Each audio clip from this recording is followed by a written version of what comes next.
வரலாற்று சாதனை படைத்த கிளிநொச்சி மாணவனை நேரில் சந்தித்து அரசியல் பிரமுகர்கள்.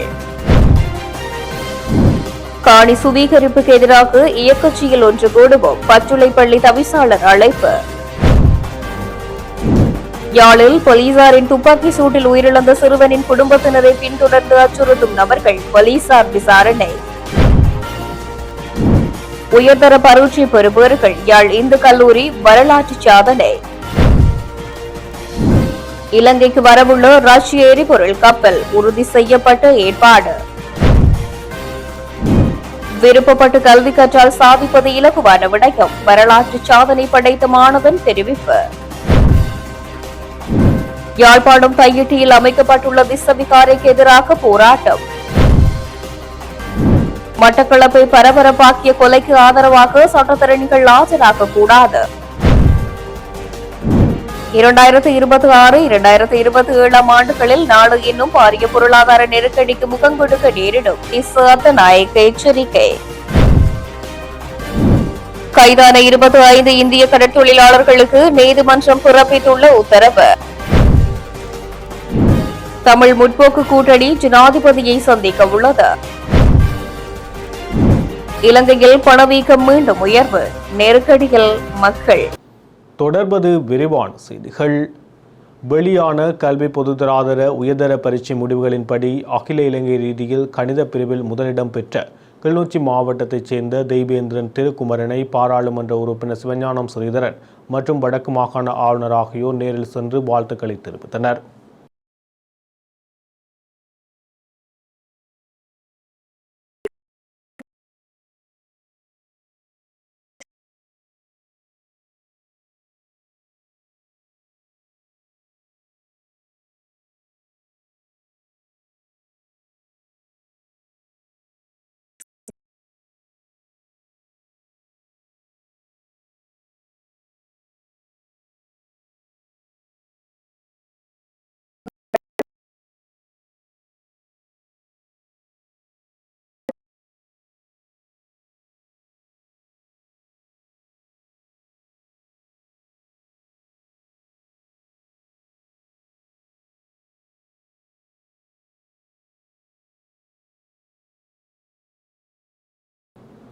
தமிழ் மக்களின் காணி சுவீகரிப்புக்கு எதிராக இயக்கச்சியில் ஒன்று கூடுமாறு பச்சிலைப்பள்ளி தவிசாளர் அழைப்பு விடுத்துள்ளார்.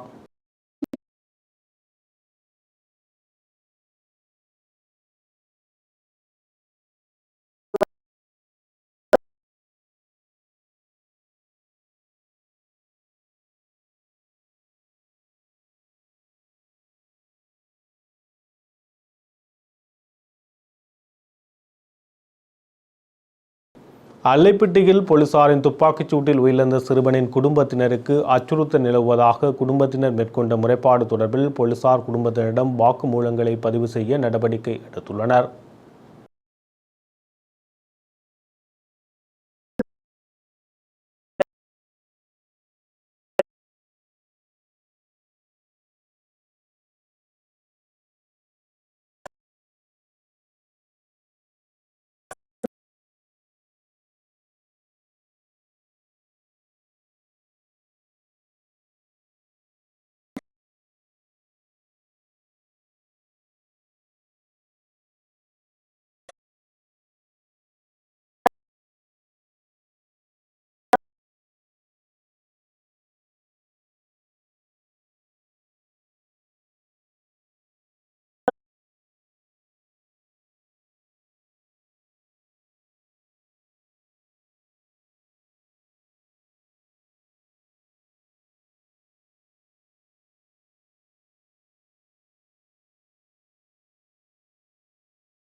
2025ஆம் ஆண்டுக்கான உயர்தர பரீட்சை பெறுபேறுகள் வெளியான நிலையில் யாழ்ப்பாணம் இந்து கல்லூரியில் கடந்த 25 வருடங்களில் இம்முறை அதிகூடிய மாணவர்கள் 3A சித்திகளை பெற்று சாதனை படைத்துள்ளனர்.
இரண்டாயிரத்தி 25ஆம் ஆண்டுக்கான காப்போத உயர்தர பரீட்சை பெறுபேறுகள் வெளியான நிலையில் பௌதிக விஞ்ஞானம் மற்றும் உயிரியல் பிரிவுகளில் யாழ் மாவட்டத்தில் வடமராட்சி ஹார்டி கல்லூரி சாதனை படைத்துள்ளது.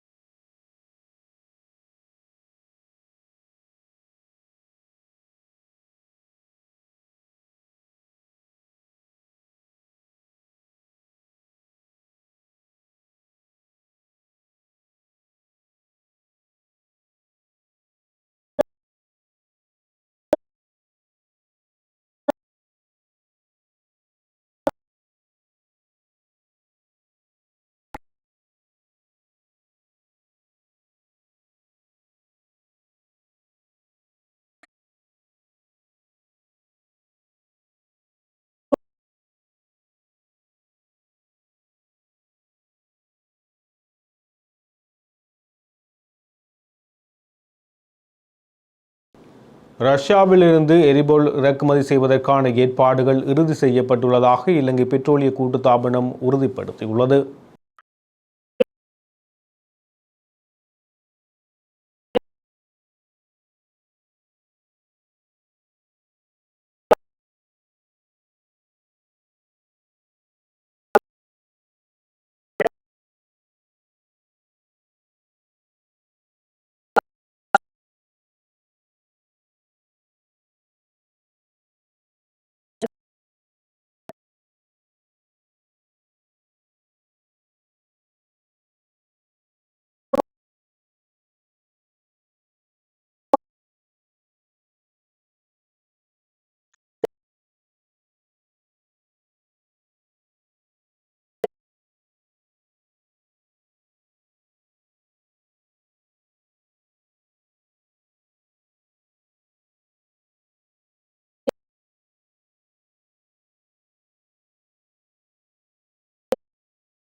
காப்போத உயர்தரம் 2025இல் அகில இலங்கை ரீதியில் கணித பிரிவில் கிளிநொச்சியைச் சேர்ந்த தெய்வேந்திரன் திருக்குமரன் முதலாம் இடம் பெற்றுள்ளார். அது தொடர்பில் அவர் ஊடகங்களுக்கு கருத்து தெரிவித்தார்.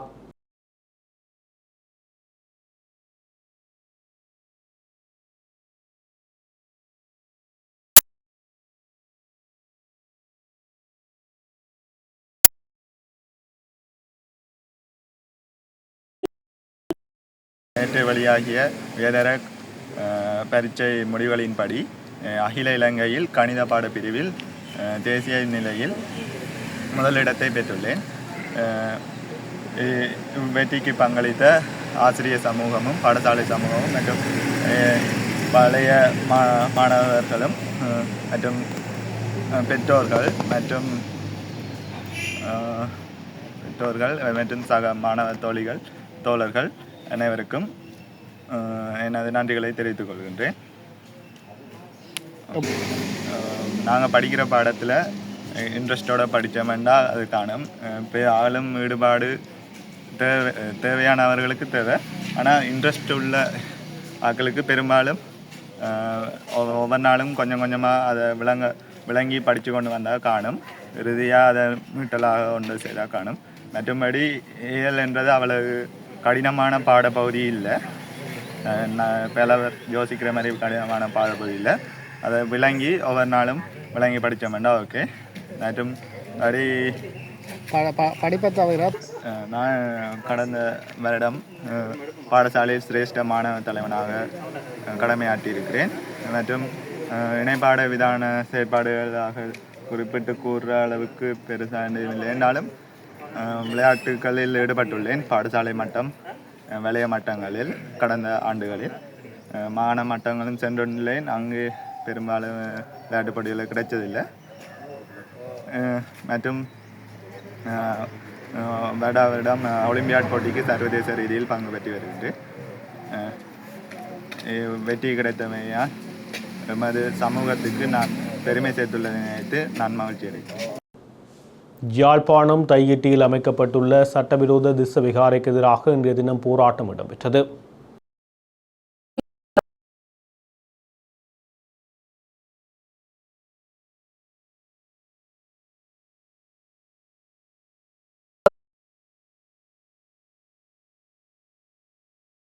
கட்டுமானமானது 15க்கும் மேற்பட்ட தமிழர்களுடைய காணிகளை ஆக்கிரமித்து இங்கே கட்டப்பட்டிருக்கின்றது. இந்த கட்டடம் கட்டப்படுவதற்கான அனுமதிகள் முறையாக எந்தொரு திணைக்களத்திலும் பெற்றுக்கொள்ளப்பட்டிருக்கவில்லை. காணி உரிமையாளர்களிடமிருந்து காணி உரிமைகள் மாற்றப்பட்டிருக்கிறது. முழுவதாக சட்டவிரோதமாக மேற்கொள்ளப்பட்ட ஒரு கட்டுமானம்.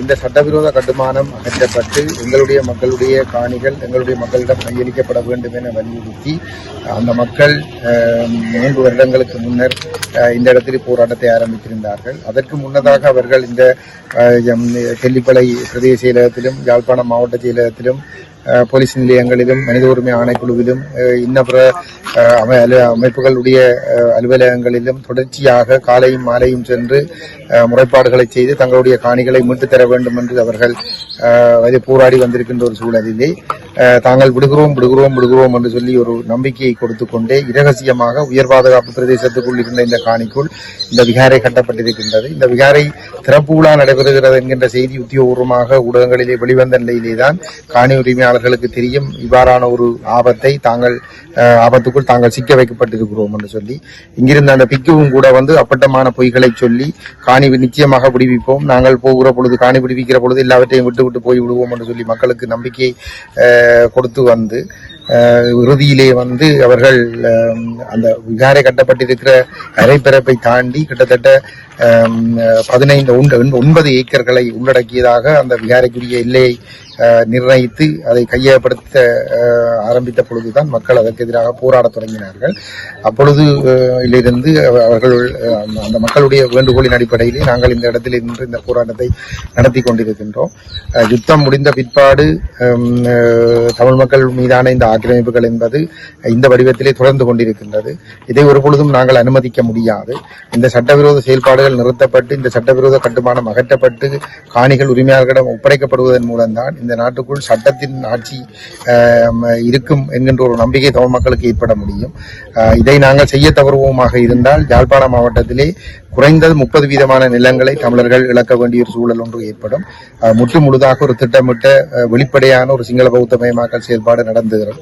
அதிலும் குறிப்பாக யாழ்ப்பாண மாவட்டத்தினுடைய உயிர் நாடியாக இருக்கக்கூடிய பலாலி விமான நிலையம் மற்றும் காங்கேசன்துறை இயற்கை துறைமுகம் போன்றன இருக்கின்ற இடங்களிலே இந்த பகுதியை முற்றுமுழுதாக சிங்களமயமாக்குகின்ற நோக்கத்தோடு தான் இந்த செயல்பாடுகள் நடைபெற்றுக் கொண்டிருக்கின்றது. அங்கே வசாவளானிலே ஒரு பாரிய இராணுவம் வைத்தியசாலை ஒன்று கட்டப்படுகிறது. இன்னும் கிட்டத்தட்ட 3000க்கும் மேற்பட்ட ஏக்கர் நிலங்கள் விடுவிக்கப்படாமல் இருக்கின்றன. இதையெல்லாம் சிங்கள குடியேற்றங்களை ஏற்படுத்துகின்ற நோக்கத்தோடு தான் நடைபெற்றுக் கொண்டிருக்கின்றது. இங்கே வேதனைக்குரிய ஏமாற்றகரமான விடயம் என்னவென்று சொல்லி சொன்னால், கடந்த 22ஆம் ஆண்டிலே ஒரு அறகலைய போராட்டம் மூலம் ஒரு ஆட்சி மாற்றம் ஏற்பட்ட நிலையிலே 24ஆம் ஆண்டு ஒரு ஜனாதிபதி தேர்தல் ஒன்று நடைபெற இருந்த நிலையிலே இன்று பதவியில் இருக்கின்ற அனுரகுமார திசாநாயக்கா கூவி கூவி சொன்ன விடயம் என்னவென்று சொல்லி சொன்னால், நாங்கள் இனவாதிகள் அல்ல, மதவாதிகள் அல்ல, நாங்கள் இனவாதத்திற்கு இடமளிக்க மாட்டோம், மதவாதத்திற்கு இடமளிக்க மாட்டோம், சட்டத்தின் ஆட்சியை நிலைநாட்டுவோம். கடந்த கால அரசாங்கங்கள் இனவாதமாக செயல்பட்டார்கள், மதவாதமாக செயல்பட்டார்கள். அதனால்தான் தமிழ் மக்களும் இனவாதமாக போராட வேண்டிய நிலைமைக்கு தள்ளப்பட்டிருந்தார்கள். ஆகவே இனிமேல் எல்லோருக்கும் ஒரு சமத்துவம் இருக்கும் என்று சொல்லி அவர்கள் ஒரு போய் கருத்தொன்றை சொல்லி தமிழ் மக்களுடைய கணிசமான வாக்குகளையும் பெற்று பதவிக்கு வந்திருந்தார். ஆனால் பதவிக்கு வந்த பிற்பாடு அனுரகுமார திசாநாயக்கா தன்னுடைய உண்மை முகத்தை இப்பொழுது வெளிப்படுத்திக் கொண்டிருக்கிறார். மட்டக்களப்பு மாவட்டத்தினை பரபரப்பாக்கியுள்ள கொலை மற்றும் கொள்ளை சம்பவங்கள் தொடர்பில் கைது செய்யப்பட்டவர்களுக்கு ஆதரவாக எந்த சட்டத்திறனிகளும் ஆஜராக கூடாது என்பதை வலியுறுத்தியும், குறித்த சம்பவம் தொடர்பில் 24 மணி நேரத்தில் சந்தேக நபர்களை கைது செய்த போலீசாருக்கு நன்றி தெரிவிக்கும் வகையிலும் இன்று மட்டக்களப்பு நகரில் கவனஈர்ப்பு போராட்டம் ஒன்று முன்னெடுக்கப்பட்டது.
என் பேர் பிரவீன். நான் ஒரு வேலையில்லா பட்டதாரி.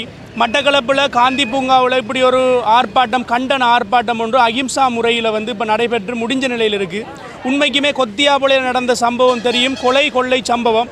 உண்மைக்குமே இந்த கொலை கொள்ளை சம்பவத்துக்கு முக்கியமான காரணம் மக்களோட பொறுப்பும் இருக்குது. என்ன காரணம்டா, மக்கள் அதுவும் இளைஞர்கள் தனக்கு என்ன நடந்தாலும், சமுதாயத்தில் என்ன நடந்தாலும் அது ஒரு செய்தியாகவே நாங்கள் பார்த்துட்டு அடுத்த நாள் மறந்துடுவோம்.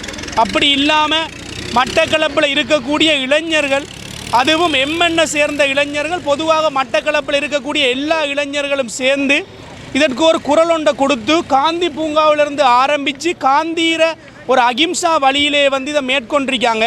கொத்தியாப்புலையில் நடந்த சம்பவம் மாதிரி இனிமேல் எந்த ஒரு பெண்ணுக்குமே இப்படியான சம்பவங்கள் என்ன செய்யக்கூடாது, நடக்கக்கூடாது. பெண்கள உரிமையை பாதுகாக்க வேண்டியது பொதுமக்கள், அதோட இளைஞர்கள், பெண்கள் எல்லார பொறுப்பும் இருக்கி. அதைத்தான் பெண்கள் எல்லாம் சேர்ந்து இதை செஞ்சிருக்காங்க. ஆகவே இதை மேற்கொண்டு அழகான முறையில் செஞ்ச எம்என் மண்முனை நோர்த் இளைஞர்களுக்கு நாங்கள் நன்றியை தெரிவித்துக் கொள்வதோட, இந்த இடத்துல ஊடக நண்பர்கள், சமூகத்தில் சமூக ஊடகங்கள் மூலமாக பல்வேறு விடயங்களை வெளிப்படுத்தக்கூடிய சமூக ஊடக நண்பர்கள் பலர் இந்த இடத்துல இருக்கிறாங்க. அவங்களுக்கும் நன்றி, வாழ்த்துக்கள். ஒரே ஒரு விடயம்தான், விவேகானந்தர் சொன்ன மாதிரி இளைஞர்கள், ஒரு சில இளைஞர்கள் நினைச்சா சமுதாயத்தில் என்ன மாற்றத்தையும் கொண்டு வரலாம். ஆனால் இளைஞர்களுக்கு அந்த நெஞ்சில உரமும், இளைஞர்களுக்கு அந்த நெஞ்சில் அந்த நெருப்பும் இருக்கணும். அப்படியான இளைஞர்கள் ஒன்று சேர்ந்து தான் இந்த ஆர்ப்பாட்டத்தை செஞ்சிருக்கோம். அதில் அந்த அடிப்படையில் அந்த நடந்த குற்றத்துக்கு ஆதரவாக அந்த குற்றவாளிகளுக்கு யாருமே சட்டத்திறனிகள் ஆஜராகக்கூடாது. 24 மணித்தியாலத்தில் நடவடிக்கை எடுத்த போலீஸ் அதிகாரிகளுக்கு நன்றி. அதோடு இனிமேல் இப்படியான செயற்பாடுகள் நடக்காமல் நாங்கள் இளைஞர்கள், மக்கள் எல்லாருமே எப்பயும் ஒரு நெற்றிக்கண்ணால் எப்பயுமே சமுதாயத்தை அவதானித்து கொண்டிருக்கிறோம் என்பதையும் வலியுறுத்தி, மின்சார கட்டணத்தை சடுதியாக அதிகரித்ததன் மூலம் தற்போதைய அரசாங்கம் நாட்டு மக்களை சொல்லனா துயரத்துக்கு உள்ளாக்கியுள்ளது என ஐக்கிய மக்கள் சக்தியின் தேசிய அமைப்பாளர் சத்தநாயக்க தெரிவித்துள்ளார்.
இலங்கை கடற்பரப்புக்குள் அத்துமீறி நுழைந்து கடற்தொழிலில் ஈடுபட்ட குற்றச்சாட்டில் கைது செய்யப்பட்ட இந்திய கடற்தொழிலாளர்கள் 25 பேர் விடுதலை செய்யப்பட்டுள்ளனர்.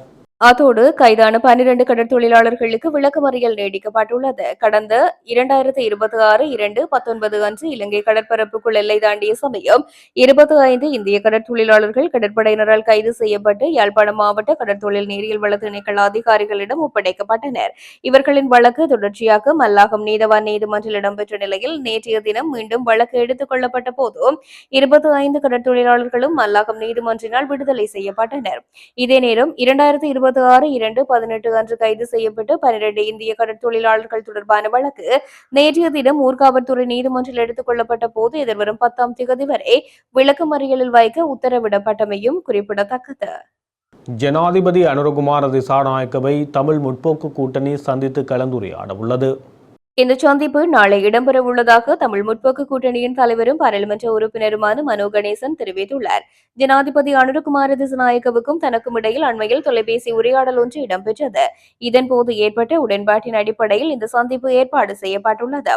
இந்த சந்திப்பின் போது நாட்டின் தற்போதைய அரசியல் நிலவரம் மற்றும் மலையக மக்கள் தொடர்பான அவசர பிரச்சினைகள் தொடர்பில் கலந்துரையாடப்பட உள்ளதாகவும் மனோ கணேசன் தெரிவித்துள்ளார். இந்த சந்திப்பில் தமிழ் முற்போக்கு கூட்டணியின் தலைவர் மனோ கணேசன், பிரதி தலைவர்களான பழனி திகாம்பரம், வேலுச்சாமி ராதாகிருஷ்ணன் மற்றும் கூட்டணியின் அரசியல் குழு உறுப்பினர்கள் சிலரும் பங்கு பெறுவார்கள் என்று எதிர்பார்க்கப்படுகின்றது. இத்துடன் ஜெஃப்னா கேலரியின் இரவு நேர பிரதான செய்திகள் நிறைவு பெறுகிறது. மேலும் செய்திகளை அறிந்து கொள்ள நமது இணையதள பக்கமான www.jeffnagallery.lk என்ற இணையதளத்துடன் இணைந்திருங்கள்.